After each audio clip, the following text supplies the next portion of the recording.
তো আজকে lying leg curl কীভাবে করবেন সেটার একটা টিপস আমরা শেয়ার করব। তো অনেকেই খুব সিলি মনে করতে পারেন ব্যাপারটা যে মেশিনে লাইং লেগ কার্ল তো শোবো আর কার্ল করলেই হয়ে যায়।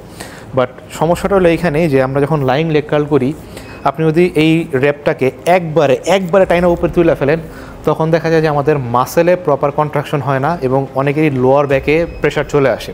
তো আমি আজকে আপনাদেরকে দেখাবো যে একটা ট্রিক্স যেটা আমি আমার অ্যাথলেটদের উপরে এবং নিজের উপরে অ্যাপ্লাই করে থাকি। তো প্রথমে দেখেন উনি একবারে টান দিয়ে তুলতেছে, হ্যাঁ, এবং নামাচ্ছে। এটা তো একটা ওয়ে যেটা কমনলি সবাই করে।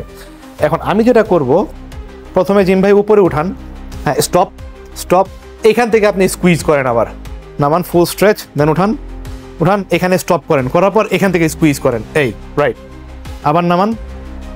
একবারে টান দিয়ে উপরে তুইলা ফেলতেছি, অনেক সময় দেখা যায় যে আপনার যে কন্ট্রাকশনটা আছে এই কন্ট্রাকশনটা আপনি 100% মাসলে দিতে পারেন না এবং বেশিরভাগ প্রেশার চলে আসে লোয়ার ব্যাকে।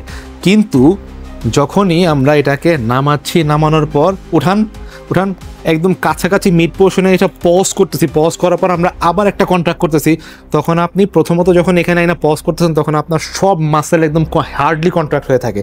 এরপর যখন আপনি স্কুইজ করতেছেন, আপনার ইচ অ্যান্ড এভরি হ্যামস্ট্রিংয়ের ফাইবার অ্যাক্টিভেট হচ্ছে এবং আপনি 100% স্কুইজ করতে পারতেছেন, যেটাকে বলা হয় squeeze life out of muscle.